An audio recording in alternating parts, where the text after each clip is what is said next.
It's a sad day for us, BJ. We have to let your dad go. And none of us are quite ready for that, so if you could be with us and help us get through this, that would be just great.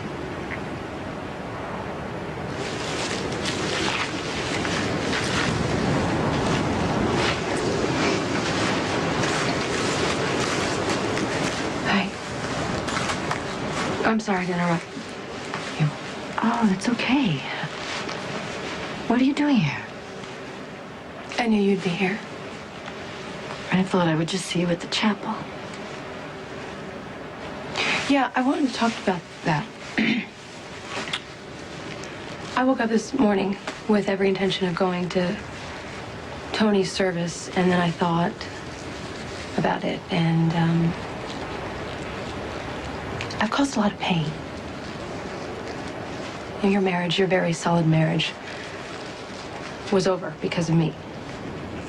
And I know that you're extremely sad from Tony's death, and it happened very quickly, and it was unexpected, and I don't really want to add any more distress to your day, so I just really want you to give it to me straight. Should I make myself scarce? I'm sorry, I should probably be handling this better. Hey, no. Don't start trying to police or edit your feelings. It won't work, and the loss you're feeling is real. Yeah, and nobody is going to blame you for grieving for your father. And if you need either one of us day or night, you just call, okay? Thanks, Elizabeth. No problem. I have to go. I'm going to take care of a couple things, and I'll meet you at the chapel, okay? Bye, honey. Bye. No, Elizabeth is great. She's a real natural Spencer. Yeah. Oh, it doesn't get any better than Elizabeth. Or your dad. Or steady as a rock when the rest of the family seemed to pull away in thousands of directions.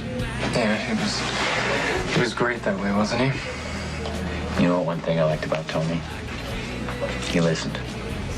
I mean, really listened. Yeah, I wish I'd told him that I was gay sooner. Just a few things that he said, he was able to say before he died, helped me so much. And knowing that he was cool with it. Time is a bad thing to waste, Lucky. Because once it's gone, you can never get it back. And I would give anything for just one more day with my dad. To tell him how much I love him. And to give him a chance to love me back. It's okay if you don't want me to go to the service. I totally understand. I'm the wrecking ball that destroyed your marriage, and I did it on purpose. Look, I know that, I know we haven't talked about this in a long time, but I want you to know that I am still appalled by what I did. I am so sorry, Mom. I didn't realize what it cost you and Lucas. I only had on my mind revenge to get you back for giving me up. I didn't realize the enormity or the arrogance of ripping a family apart. I didn't know what it meant to have a family or to be able to appreciate one until I had one of my own, and then I lost it. I am so ashamed. And I am so sorry.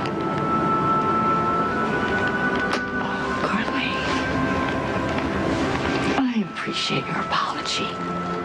And I know it's sincere. But it's not necessary. Not now. Hey. Hi. Where's your mother? She'll be here pretty soon. I'm a little surprised to see you. Why is that? I figured you'd be a no-show. Well, as a rule, I do avoid large gatherings of people. But for your father, I make an exception. You and my dad close? We were more than close. We were family. Even when one or the other of us dropped off the edge of the world, we always seemed to understand each other. I respected Tony. I can't say that about many people. The world's a much colder place without him. My marriage to Tony ended for many reasons. But mostly because we couldn't sustain BJ's loss. I grieved for our little girl. And not a day goes by that I don't remember her and miss her to the very core of my soul.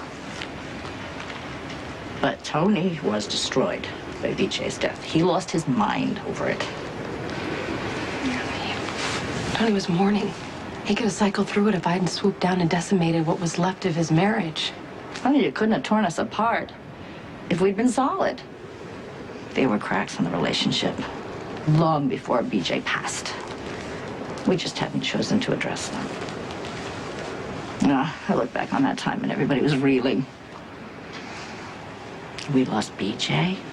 You were hurt and angry because I'd given you up for adoption and I hadn't moved on, seemingly unscathed. But the good news is we were able to forgive one another and build on what could have been ruins. And I think we get points for that. I wish I would have known you longer. Better. I wish I would have realized the gift that you are long ago. I am humbled by your compassion and your capacity for forgiveness. And I am so sorry for hurting you. And I am so grateful that you love me anyway, Mom. I do love you very much. And I need you with me. Today and always. Hey, Luke. Is Lucas here? No, I sent him on ahead. I was thinking maybe you would appreciate an unguarded moment before the service. Thank you. It's very thoughtful of you. How are you, baby? Okay. You know, it hurts, but I know Tony's at peace with BJ, so it's balancing out. I was sitting here remembering things. Anything in particular? Well, yeah. I was remembering the first time I heard that my wild child baby sister had actually married the straight-laced Dr. Jones. Well, I can see that. You know I always admired you. You left such a mighty impression on me, and I think that's the reason why I've always been attracted to bad boys. Until Tony. He was my conscious effort to change that. Well, he did. He was the real deal. Gave you the entire family package. He did. And it was nearly perfect for a very long time.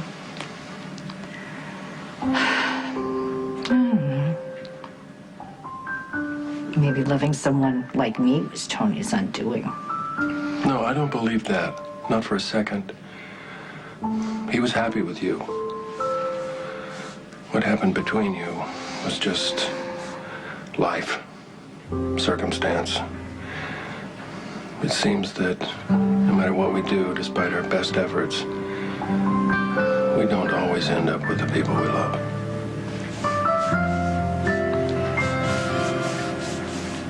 Well, Tony and I didn't have much contact over the last few years, but it was very comforting to me to know that he was only a phone call away. I'm gonna miss that. I know you are.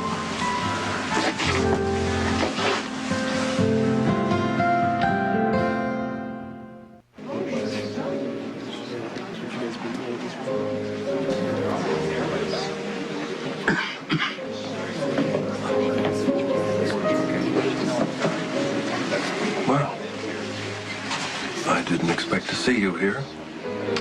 Considering the fact that we're memorializing my mother's ex-husband that I seduced. Is that what I was thinking?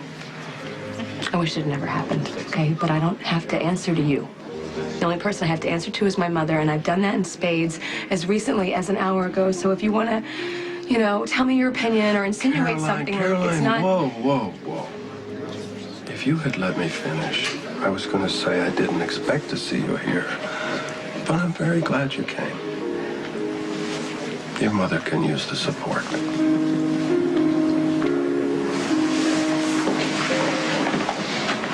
Come on, sweetness.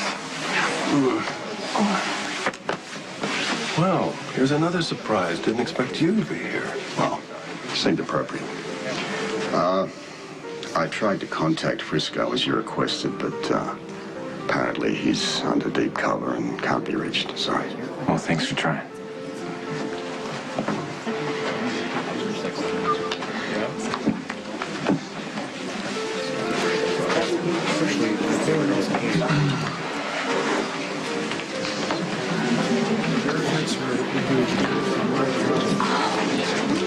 I'm so sorry to hear about Mariah.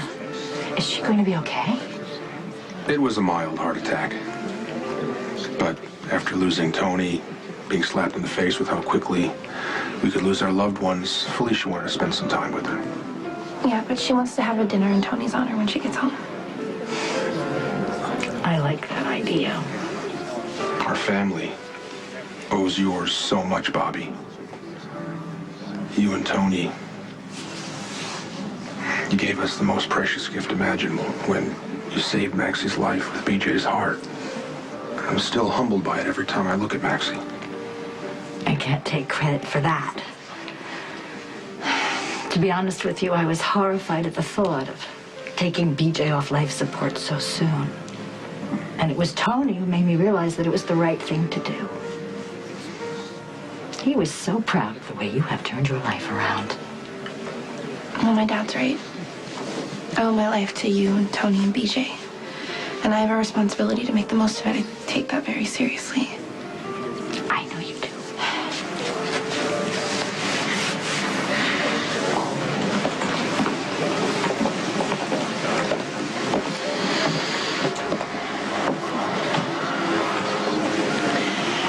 Will you stick close today, husband? My sweet, under normal circumstances, nothing would make me happier. But today belongs to my sister.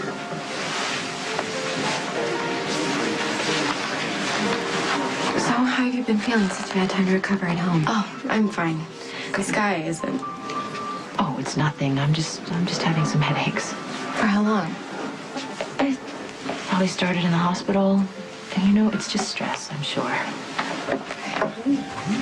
Audrey, have you seen Emily? No, not yet. But I know she cleared her schedule to be here. Emily wouldn't miss the chance to say goodbye to Tony.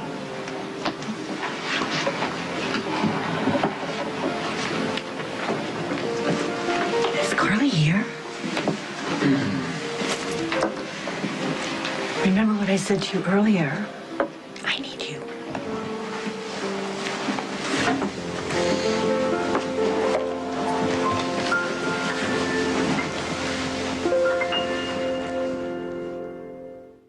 Now, and at the hour of our death. Amen. At this time, I'd like to yield the pulpit to anyone who would like to say a few words about Dr. Jones.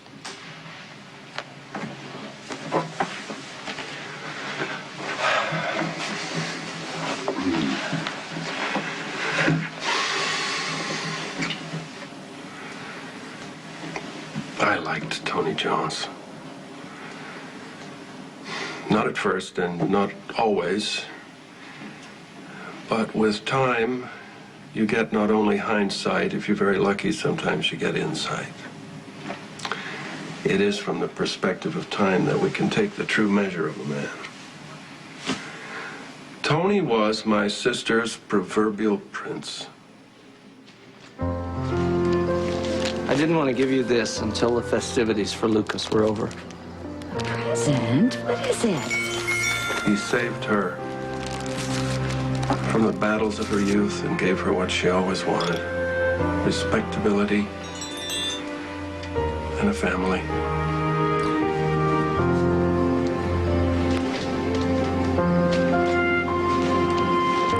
you. Now, with the power vested in me, I pronounce you husband and wife. You may kiss the bride.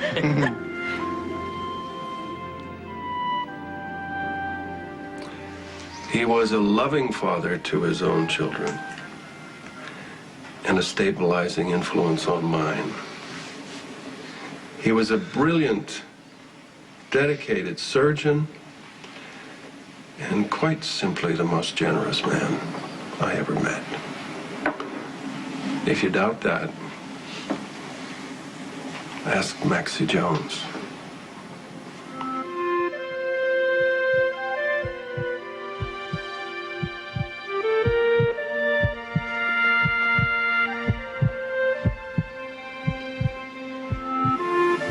Tony wasn't perfect, nobody is, and when he crashed and burned, it was spectacular. In your face. My doc ex-bro-in-law didn't do anything in half measures.